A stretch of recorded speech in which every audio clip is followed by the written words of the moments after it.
Hello everyone, কেমন আছেন সবাই? আশা করি সবাই ভালো আছেন। রিসেন্টলি আমি ঢাকা থেকে দার্জিলিংয়ে একটি ট্রাভেল করেছি। এর আগেও দার্জিলিংয়ে গিয়েছি, তবে এবার একটু অন্যরকম ছিল।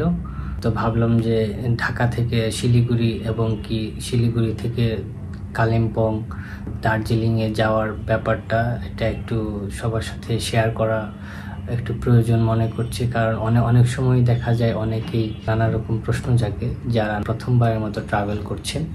এই ভিডিওটার মাধ্যমে অনেক প্রশ্নের উত্তর পেয়ে যাব আমরা সবাই।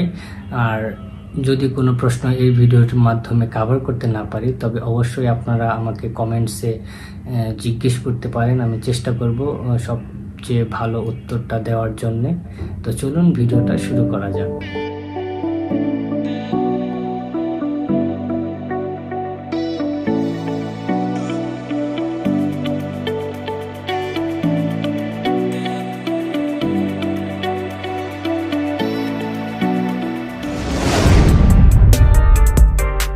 ঢাকা থেকে শিলিগুড়ি যাওয়ার জন্য দুটি বাস সার্ভিস রয়েছে যা ডিরেক্ট ঢাকা থেকে শিলিগুড়ি যায়। তবে ঢাকা টু কলকাতার মতো বাস সার্ভিসটা এই রোডে নেই। কারণ হচ্ছে আপনার ঢাকা থেকে চ্যাংরাবান্ধা পোর্ট পর্যন্ত আপনাকে একটা বাসে নিয়ে যাওয়া হবে। এরপর বর্ডার ক্রস করার পর ওই পাশ থেকে আরেকটা বাসে আপনাকে নিয়ে যাওয়া হবে, তবে একই বাসের তত্ত্বাবধানে আপনাকে নিয়ে যাওয়া হবে। আমরা এবার টিকিট কেটেছিলাম শ্যামলী পরিবহনে। শ্যামলী পরিবহনের বাসগুলো একটু পুরনো ধাঁচের, তবে শ্যামলী এনার ট্রাভেলসে যদি আপনারা যেতে পারেন তাহলে সেই বাসগুলো ভালো। আমি প্রথমবার যখন গিয়েছিলাম তখন ওই বাসটার সার্ভিস খুব ভালো ছিল। তবে আপনারা আরেকটা কাজ করতে পারেন, ঢাকা থেকে আপনারা গাবতলী বাস স্ট্যান্ড থেকে স্লিপার বাস যায় বর্ডার পর্যন্ত, আপনারা সেই বাসগুলোতেও যেতে পারেন যারা একটু কমফোর্টেবলি ট্রাভেল করতে চান এই রোডটাতে। তাদের জন্য এটা খুবই ভালো হবে। বর্ডার ক্রস করে ইন্ডিয়ার পাশ থেকে আপনারা আরেকটা গাড়িতে করে যেতে পারবেন। ওইখানে নানা ধরনের গাড়ির ব্যবস্থা করা আছে। কল্যাণপুর বাস স্টপ থেকে ছাড়ে 7টা কিংবা রাত 8টার মধ্যে বাসগুলো ছেড়ে দেয়। চ্যাংরাবান্ধা বাস স্টপে পৌঁছতে প্রায় 5টা থেকে 6টা, ভোর 5টা থেকে 6টা বেজে যায়। আর এই ট্রাভেলের মাঝে আপনাকে রাতের বেলা খাবারের জন্য রাস্তার পাশের রেস্টুরেন্টে ব্রেক দেওয়া হয়। খাবার মোটামুটি ভালো, কিন্তু দামটা একটু বেশি। আমরা এখন যমুনা সেতু পার হচ্ছি। রাতের বেলার দৃশ্য দেখতে দেখতে যাওয়াটা খুবই ভালো লাগছে।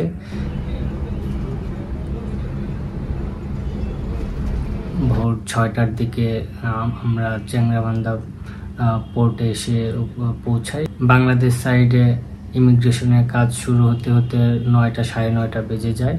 তো এই মাঝখানে 3-4 ঘন্টা ইমিগ্রেশনের সাথে একটি হোটেল আছে, পার পারসন 200 টাকা করে আপনি এখানে রেস্ট নিতে পারবেন। তারপর 9টা বাজার পর আমরা চলে যাই ইমিগ্রেশনে খুব বেশি প্রশ্ন করেনি, কারণ হচ্ছে এই বাস সার্ভিসের লোকজনই সব কিছু অ্যারেঞ্জ করে দেয়।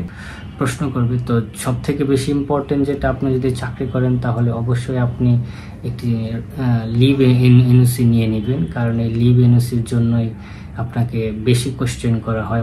বাংলাদেশের ইমিগ্রেশন পার হওয়ার পর আমরা ইন্ডিয়ার বর্ডারের সাইডে এসেছি। এখানে ইমিগ্রেশন শেষ করার পর আমরা আরেকটি বাসে উঠে যাব।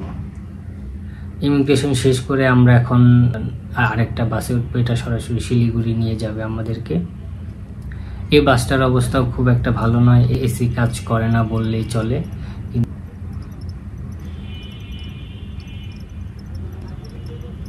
আমরা 2টোর মধ্যে শিলিগুড়ি এসে পৌঁছে যাই। তারপরে শ্যামলীর কাউন্টারে আমরা যাওয়ার টিকিটটা অগ্রিম কেটে রাখি, কারণ যত দেরি করে আপনি টিকিট কাটতে আসবেন টিকিট পাওয়ার সম্ভাবনাটাও ততই কমে যাবে। এখন আমাদের প্রধান কাজটা হচ্ছে সিম কেনা। তো সিম কেনা শিলিগুড়িতে একটু টাফ যদি আপনি না জানেন এই সিমটা কোথায় পাওয়া যায়। আর আজকে মহরমের ছুটি থাকার কারণে অনেক দোকানই বন্ধ ছিল।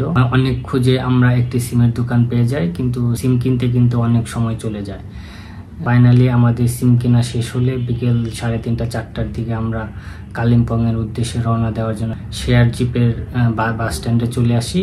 আপনারা যদি দার্জিলিং যাওয়ার আগে কালিম্পং দিয়ে ঘুরে আসতে চান তাহলে এই কালিম্পং মোড়ে শেয়ার ট্যাক্সির স্ট্যান্ডে চলে আসবেন। এখানে পার পারসন 250 টাকা করে আপনি কালিম্পং যেতে পারবেন। তো রওনা দিতে দিতে আমাদের সন্ধ্যা হয়ে যায়। রাতের জার্নিটাও খুব খারাপ লাগছিল না। কালিম্পংয়ের কাছাকাছি এসে শহরের লাইটগুলো দেখে একটু খুশি লাগছে। আমরা চলে এসেছি প্রায় 3 ঘন্টার জার্নি। এখানে অনেক শার্প টার্ন আছে এই রাস্তাগুলোতে। তো আমাদের এই জার্নিটা খুবই ভালো লেগেছে, আমরা সবাই খুব এনজয় করেছি। তো আগামীকালকে আমরা কালিম্পং শহরটা ঘুরে দেখব। তো আপনাদেরকে সেই এপিসোডটা দেখার জন্য আমন্ত্রণ জানিয়ে আজকের ভিডিওটা এখানে শেষ করছি। ভালো থাকবেন, ধন্যবাদ।